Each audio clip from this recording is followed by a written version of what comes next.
I need to back up a tiny bit. So I've already talked about how I countered the Easter dress idea, trying to suggest something different that worked for us. And then I said no to the raincoats. Something else that had happened in the lead up to the kitchen table confrontation is in the week leading up to it, there had been some back and forth about a cousin who was having a wedding in the summer. They wanted to do like a hotel thing, and Matt and I had said no to it for a few reasons.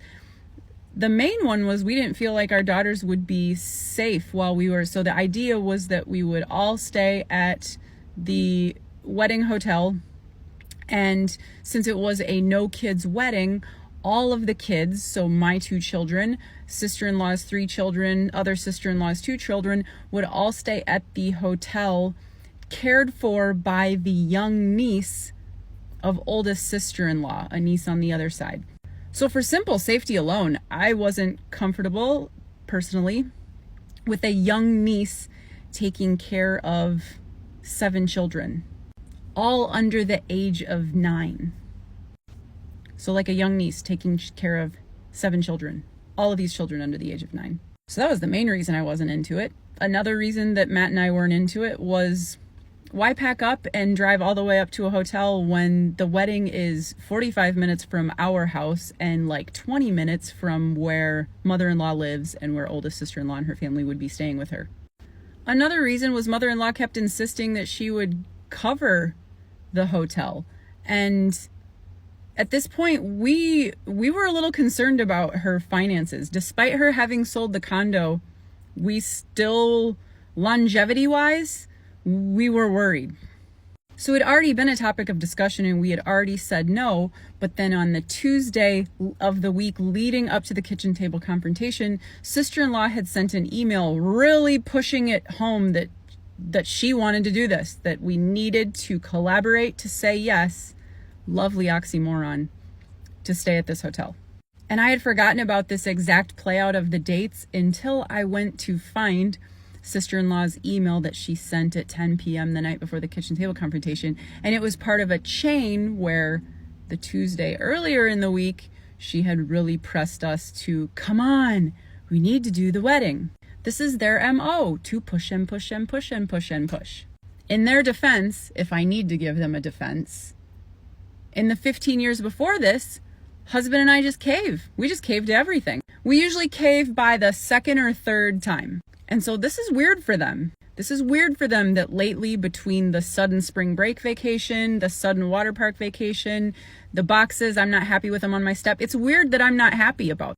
Another backup, I didn't mean to cliffhanger you like this for the last 3 days to end Wednesday with, and then sister-in-law sent an email and then I went silent for 3 days. I didn't mean to do that.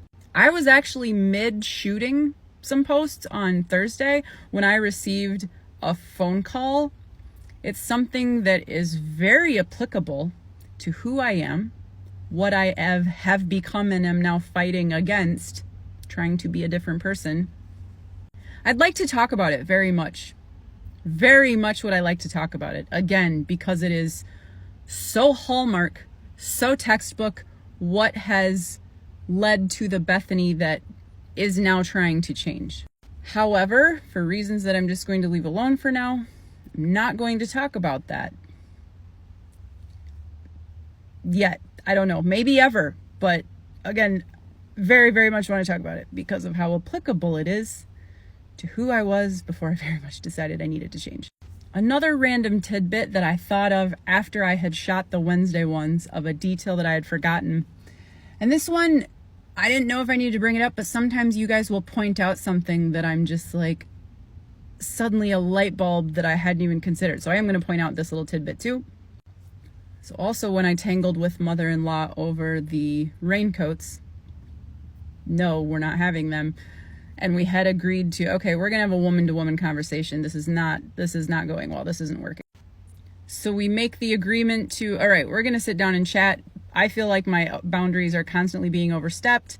You know, I've got my voice now. I mean, I'm not saying this to her, but essentially that's what's going on. We're going to talk about it. And so we're like, yep, I'll come up to your Northwest Minnesota suburb and we're going to chat about it this coming weekend.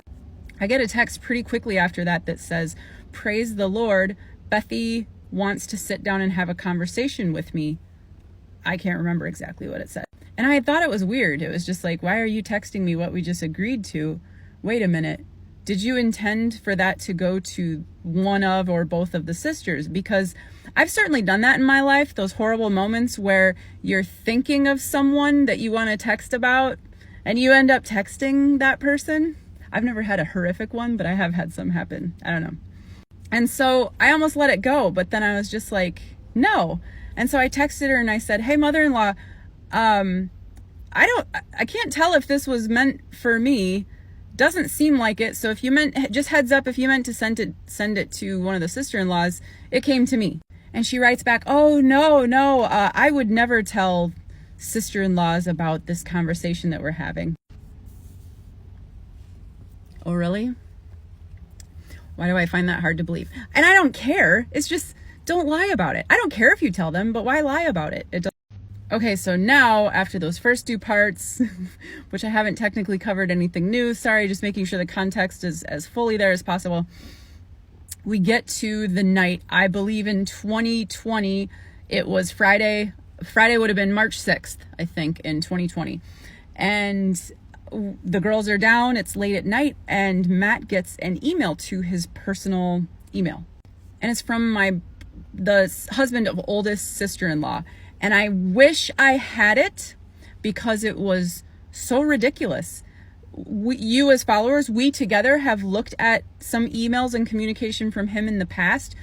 We vomited over it together because it's so ridiculous. And so I wish I had this one because this, if possible, it is possible because it was worse than the other one that we collectively groaned over together.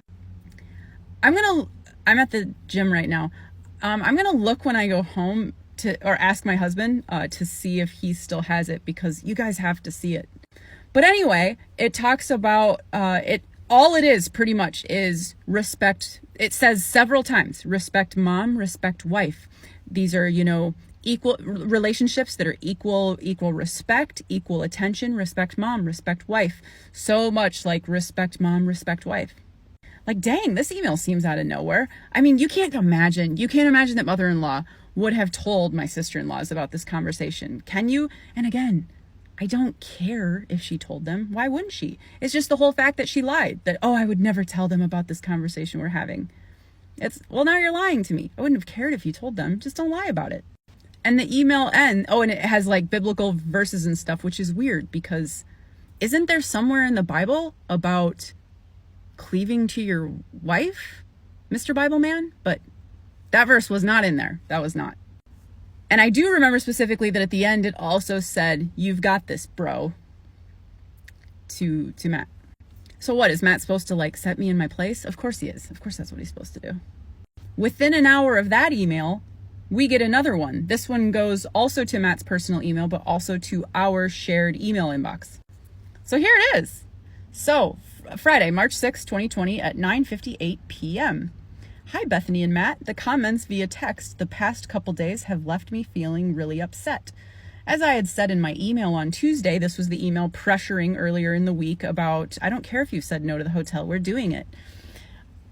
In the email on Tuesday, I had hoped to establish some good foundations as a family now that the stress of the Florida move is behind us. I had hoped we could all be on the same page as we strive to support mom and contribute toward our family. The comments from you, Bethany, about your desire for boundaries and freedom to say no to things did not feel helpful. There's a if that line rings a bell to you, it should. The comments from you, Bethany, about your desire for boundaries and freedom to say no to things did not feel helpful. If that sounds familiar to you, and you're one of my lovely avid followers, I referred to this email in the kitchen table series that I did as one of my first TikTok kind of series when I had like 7 followers. That was when I just literally needed to like scream this stuff from the rooftops. Never imagined I'd have so many of you now. But as I talked about the confrontation, there's a point in the kitchen table series where she stands up and yells, "Did you read the email that oldest sister-in-law sent you last night? Because I did." And even when I got this email at 9:58 p.m., no part of me thought it just came to me and my husband. I was 99.9% sure, I'd almost even say 100, that middle sister-in-law and mother-in-law had gotten it as well. So anyway, let's continue. I had simply asked to hear from Matt about his opinions, all caps on his opinions, and thoughts about navigating this season with our mom. There have been many text conversations and in-person interactions with you in the past months, Bethy, that have felt bad, that don't feel like they were based on love and support. So what I'm sure she's referring to is the fact that I have finally found my voice. Finally, after 15 years, I have, for the first time ever, said, no, I'm not going to a water park hotel with 2 children under the age of 2. I'm not going to make an impromptu trip to Chicago. I'm not going to do I was upset about the boxes that had been sent to my front doorstep. I didn't want to do raincoats. I didn't want to do dresses, and I didn't want to do the wedding hotels. So that's me being a grade A bitch. Back to the email. Whether or not these were intended, that is how they felt. Even before Dad's funeral, I remember words coming from you at your home about not wanting to support our mom in her needs, and that your family would probably move someday anyways. I always hope that your words and tone do not represent you both as a couple. Some nice wedging there. And that is why I ask Matt to speak up or intervene in these situations. So also backing up a little bit, when she says before Dad's funeral, I remember words coming out of your mouth about not wanting to support Mom. I'm assuming here she means when I said, oh, you want us to drive up every single weekend? We can't drive up every single weekend. Matt can if he would like to, but the girls and I will be staying home. I have to, I work full time Monday through Friday. My weekends are food prep, laundry, cleaning. I can't go up just on the weekends, just make a 2-hour round trip up. So I'm assuming that's what that is. Because I had a boundary about what the needs that I have in my life as a full-time worker, that's just unacceptable to a narc. Continuing with the email, please see the other parts. So she asks Matt to intervene in these situations. And in past content, I've talked about how she'll side text him, side email him, pull him aside at gatherings if I don't say the correct things. In terms of boundaries, I love this one. In terms of boundaries, I am certainly in support of everyone having healthy boundaries and feeling free to communicate with the rest of the family what feels good, what feels possible, what feels stressful, and what feels like too much. However, the overarching sentiment that I've been feeling these past months is that it is overwhelming and burdensome for you to participate in our family, Bethy, in this time when we really need each other most.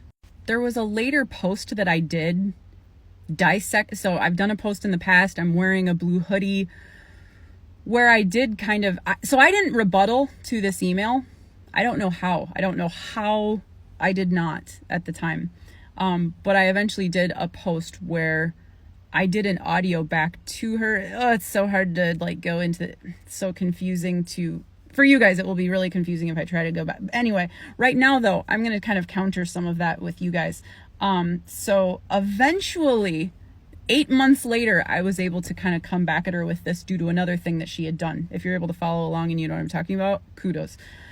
But eventually I did tell her that it's one thing for you to say, oldest sister-in-law, that you are certainly in support of everyone having healthy boundaries and feeling free to communicate what blah, blah, blah. It's another to actually model your words. One of the things that was directly leading to my sister-in-law sending this email was Matt and I telling you that we couldn't go to the wedding hotel, how the idea didn't feel good. It didn't feel possible for us. It confuses me that we handled and responded to that situation exactly as you asked. We communicated with you what felt good, what felt possible, and what felt stressful.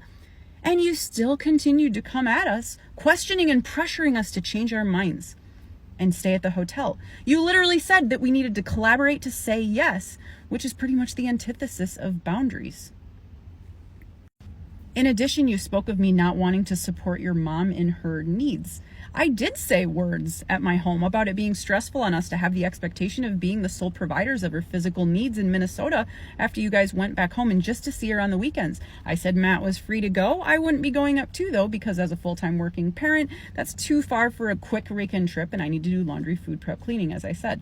I didn't say I don't want to support your mother-in-law's needs, period. I gave you reasons why it felt like too much. So if you're saying that you're in support of everyone having healthy boundaries and communicating what feels possible, I did that. I told you that it was too hard to go up every weekend per your request, that felt stressful, didn't feel possible, and it felt like it was too much. Again, I'm confused. You're asking us to communicate and say when something doesn't work for us, and we give reasons. You want us to give reasons, we give it.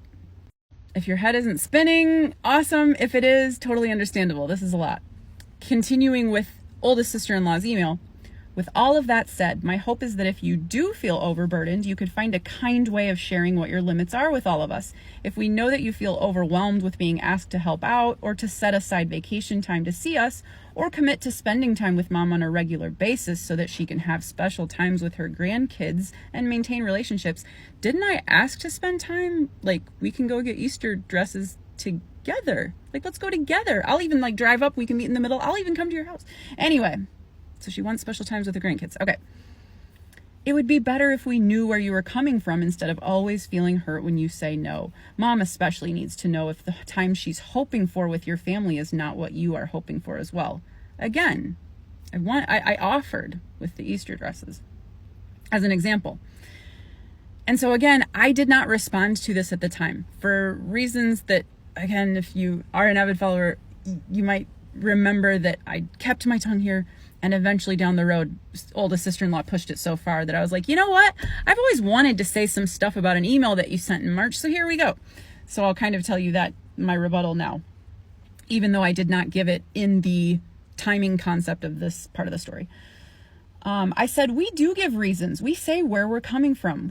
I don't know of a time that we have simply said flat out no to something without providing rationale. The issue is that these reasons we provide for saying no are then pressed further. Our reasons aren't good enough for you, which is what you did to us when we said no to the wedding hotel, when we said no to the Chicago road trip, and other situations over the years as well. Your mom has done it too with a summer camp that she wanted to take the girls to, the road trip, and numerous other situations over the years as well. She ends it by saying, we all want a family experience that is loving and kind. Loving and kind. Huh. Loving and kind if you're yoked properly. Anyway, we want to look forward to good family times ahead. We love you, Matt and Bethany, and we love your beautiful girls. We are committed to you. Oh, that makes me want to vomit. I am speaking up now only in hopes of creating a family culture going into the future that is good and life-giving for all of us. Love, oldest sister-in-law. And here we are. We've reached the kitchen table, the thing that really set the avalanche in motion. After years of being walked on, not being listened to, being a people pleaser, allowing my own needs to go unmet. I've said no to a spontaneously planned trip, some boxes on my doorstep, a Chicago road trip, some raincoats, and some Easter dresses. And for a narcissistic family cult with a matriarch malignant narcissist at the helm, that is not okay. So I've started speaking up. I've started saying no to things or expressing my preferences. And again, as stated as my closing line there, in a narcissistic family cult with a malignant narcissist at the helm and flying monkey and enabler daughters, it's not okay. I need to be brought back into the barn, back in line, yoked very, very quickly. I thought in the past that the abuse started that day specifically. To me, that was where the abuse started. In the past, I thought that's the day the abuse started. And then I was abused for 2 years before finally going no contact. As I've been through trauma-informed therapy, as I have talked about this on TikTok, as I have processed it myself with Matt, with all of you, I've come to realize that the abuse didn't start at the kitchen table. The kitchen table just happens to be the first time that my mother-in-law actually insulted, swore at, triangulated. They all ganged up on me. Again, look back at the kitchen table. If you're here and you haven't seen that series, please go check it out, or just start over at the bottom of my videos. It was insanity, because they're insane. But anyway, back to what I was saying. The abuse was happening all along. I initially thought that was the day it started, but it was happening all along. It was covert narcissistic abuse happening all along. That's what covert narcissistic abuse is. Couple last quick things. If you're like, but Bethany, I have watched the kitchen table series. Weren't your girls there? And you're saying that you originally were going to just talk to mother-in-law yourself. Yes, originally it was just going to be mother-in-law and I. But when Saturday arrived, we were going to have them hang out at a neighbor's house, and the neighbor couldn't at the last moment. And so I even texted mother-in-law to warn her that, you know what, plans changed. we can't have the girls go to the neighbors today, we'll still come up and see you, because since the girls knew we were going to come see you, they want to show you their Easter dresses. Those Easter dresses that you bought. I'll actually talk about these in a moment. I'm going to respond to a comment about what I ended up doing with the Easter dresses. So I sent the text kind of as a, we can't get into it today.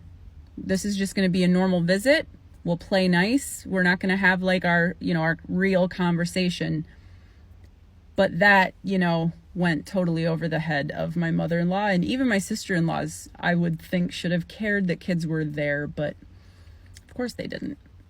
All that mattered was setting me in my place, and the kids' trauma can be collateral damage. Starting tomorrow, I guess I'll be more current stuff. I might tell you partially what happened to me the last 3 days. And then I'll start moving forward from no contact to now, essentially. You are a better person. I'm petty. Well, hello, petty. I'm petty right there with you. Because, I'll explain in a moment. So another commenter had said something like, I bet she already had the Easter dresses and the raincoats before she even asked you about them. So it didn't matter that you said no. She just sent them down anyway because she already had them. I can see why you would think that, good thought, but that is not the case. They arrived to my house direct from Target.